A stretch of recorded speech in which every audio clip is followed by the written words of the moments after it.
What's up guys, welcome back to the channel. So today I wanted to talk about a couple things about the Evo 10 that I hate, specifically my Evo 10. I've had it for over a year now, so I've discovered some nuances that I'm just not a fan of. And don't get me wrong though, I absolutely love this car. I drive it every day, but these are just a couple things, like I said, that I really am not a fan of. So here are the 5 things I hate about my 2010 Mitsubishi Evo 10. All right, so the first thing we're gonna talk about is the gas mileage. The gas mileage is pretty terrible. If you slam it to the floor, you're gonna get single-digit numbers. I kid you not, I've done 7 to 9 miles per gallon in this car. It's pretty terrifying. I know I have big injectors, a large turbo, and all that stuff on it, but I'm talking about just regular daily driving. I'll get 14, maybe 15 miles per gallon. And if I'm lucky on the highway, 23, 24. And the Evo 8 that I have daily, I got 18, 19 miles per gallon in the city and about 27, 28 on the highway. And the modifications are pretty similar on that one. So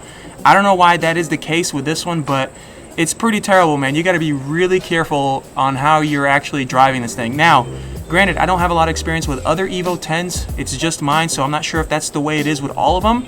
But like I said, this is all about just my car specifically. But yeah, it's pretty terrible. All right, the next thing we're gonna talk about is the trunk. Look at the size of this trunk, dude. My BMX wheel barely fits on the inside of this thing. It's insane. Of course, I know I have the sub right there, but even if it wasn't for that, there's just not a lot of depth to it, man. Like, so behind there, there's the battery and the windshield washer fluid. I get it, man. Like, if it wasn't for all that right there, it would be so much deeper inside, man. And I'd have so much room, but I barely fit a suitcase back here. Maybe put some other stuff in the, I don't know, man. Like, I get it. They're trying to set up like a race car and the battery in the trunk and stuff. As a daily driver, I need more space in the back, and it kind of blows. All right, the next thing we're gonna talk about is the transmission, and everybody's got an opinion about it, but there's a couple of reasons why I hate the transmission in this car. And in case you didn't know, this has the dual clutch transmission in it, so I always get hate comments about how, oh, I would never drive an automatic Evo, or why would you buy an automatic Evo? Oh, that transmission sucks. And I hate the stigma behind it. Truthfully, you can build the transmission up and get some serious amount of power out of it. I hate that people think this car should only be in manual. Truthfully, I have another Evo that is manual. It sucks to drive every day. I don't care what you say, it's a terrible experience if you have to drive in the city and you have to keep changing gears and you're stuck in traffic. It's not a fun experience at all. I did it for almost 10 years in that other car.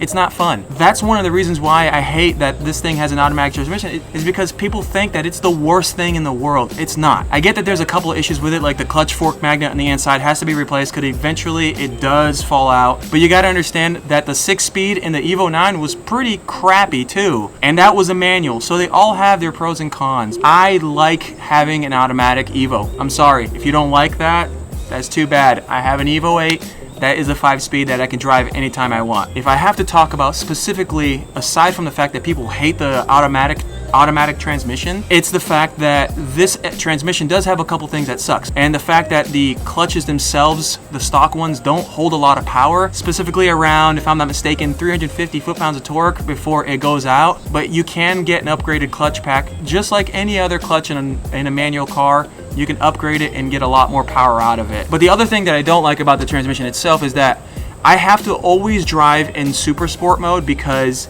otherwise it'll wear the clutches out sooner, which is cool. So that means I can flappy paddle the whole thing all day long. Even in that case, 3rd and 5th gear specifically are really jerky. So it could be that maybe I need to do a relearn on it, but if you're decelerating, sometimes, I don't know if maybe it's disengaging, re-engaging or whatever, but it'll slam and it's pretty terrible. So I think that can be fixed by doing a relearn on the transmission. And I also need to change out the transmission fluid because honestly, I don't know when the last time it was done in this car because I bought the car used. That's something I definitely need to do soon, and that's gonna be in another video. Okay, the next thing we're gonna talk about is the interior, specifically the plastic. Dude, it's plastic everywhere. And it's not even like, it's just really plasticky, man. There's plastic everywhere. It's cheap plastic. It feels cheap. Like, I get it. It's based off of a Lancer, so they use a lot of the interior parts off of a regular Lancer, but if you're paying this much money for a car, you think they would at least like maybe cover more than just like some part of the door card with some like Alcantara leather or something, man. But it's just like plastic everywhere and it feels cheap.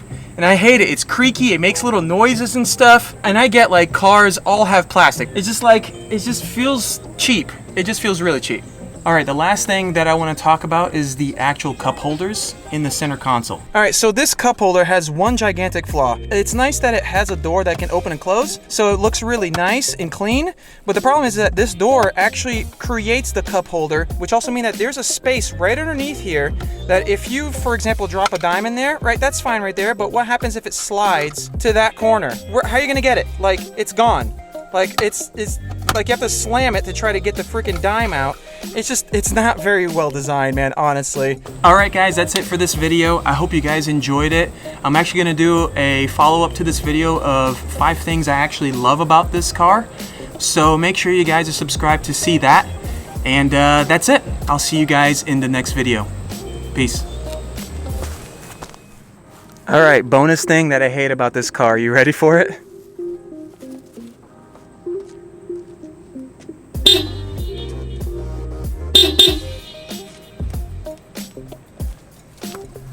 That horn sounds so dinky, man. It's terrible. Come on, dude. It sounds awful.